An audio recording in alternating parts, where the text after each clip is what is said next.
Hello दोस्तों, नमस्कार।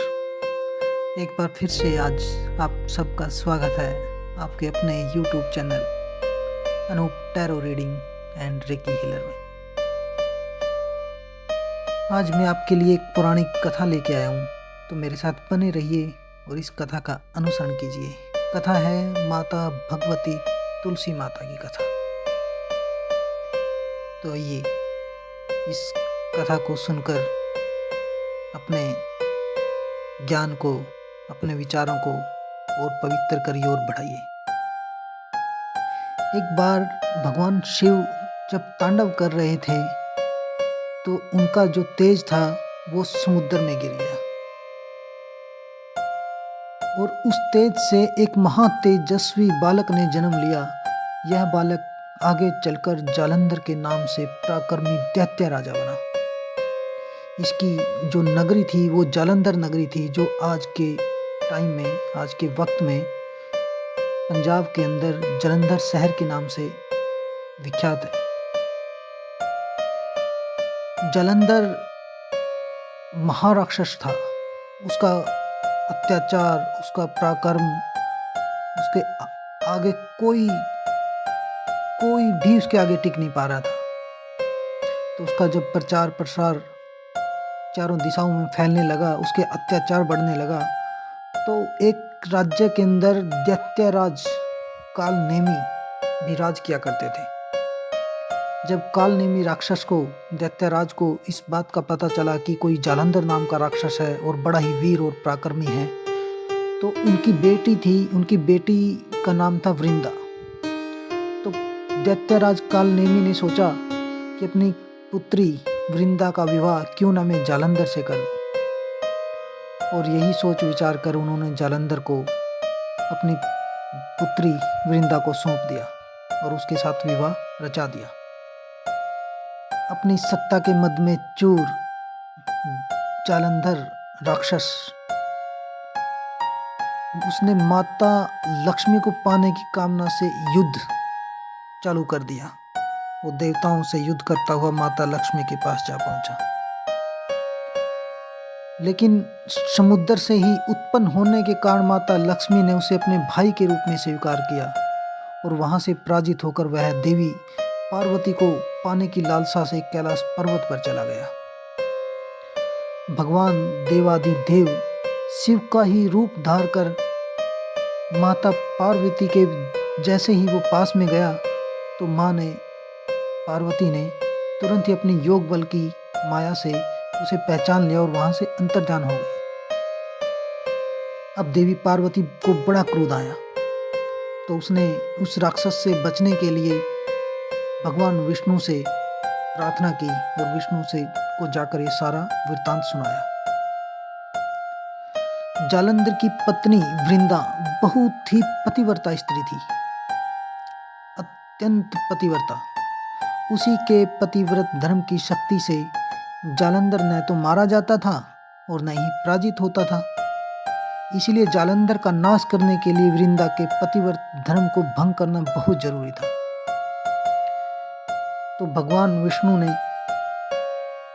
इसकी युक्ति सूझी और वो एक ऋषि का वेश धारण करके वन में जा पहुंचे, जहां वृंदा हर रोज भ्रमण के लिए आया करती थी।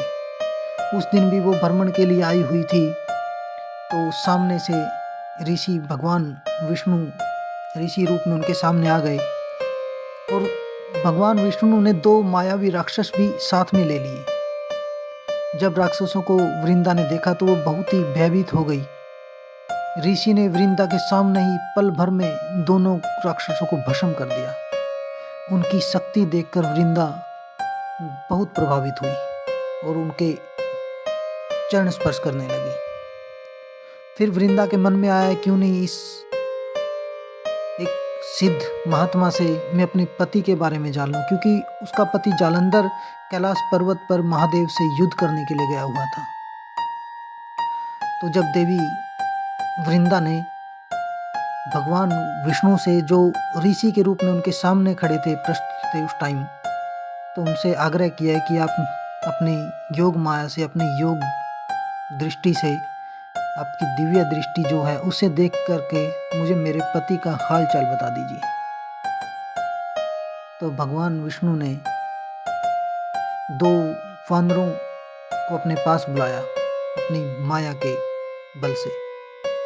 एक वानर के हाथ में जालंधर का सिर था कटा हुआ और दूसरे हाथ में उसकी दड़ थी। यह देखते ही वृंदा एकदम से मूर्छित होकर गिर पड़ी। अपनी पति की दशा उससे यह देखी नहीं गई और वो मूर्छित हो गई। वो जब होश में आई तो उन्होंने ऋषि रूपी भगवान से विनती की कि वो कुछ भी करके अपनी सिद्धियों का प्रयोग करके अपने पति को जीवित करने की गुहार लगाने लगी। भगवान ने अपनी माया से पुनः जालंधर का सिर धड़ से जोड़ दिया, परंतु उसी टाइम भगवान विष्णु भी स्वयं उसी शरीर में प्रवेश कर गए जो जालंधर का धड़ और सिर दोनों मिला के बनाया था। उसी शरीर के अंदर भगवान विष्णु प्रवेश कर जाते हैं और वृंदा को इस छल का जरा सा भी आभास न हुआ। अब जालंधर बने भगवान के साथ वृंदा अपने पतिव्रता धर्म का पालन करने लगी, अपने पतिव्रता का व्यवहार करने लगी, जिससे उसका सतीत्व भंग हो गया। ऐसा होते ही वृंदा का पति जालंधर युद्ध में मारा गया। इस सारी लीला का जब वृंदा को पता चला तो उसने क्रुद्ध होकर भगवान विष्णु को शिला होने का श्राप दे दिया और स्वयं सती हो गई। जहाँ वृंदा भस्म हुई वहाँ तुलसी का पौधा उगाया।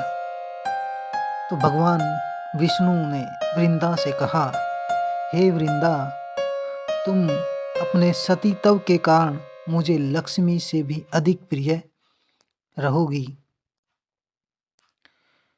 अब तुम तुलसी के रूप में सदा मेरे साथ रहोगी।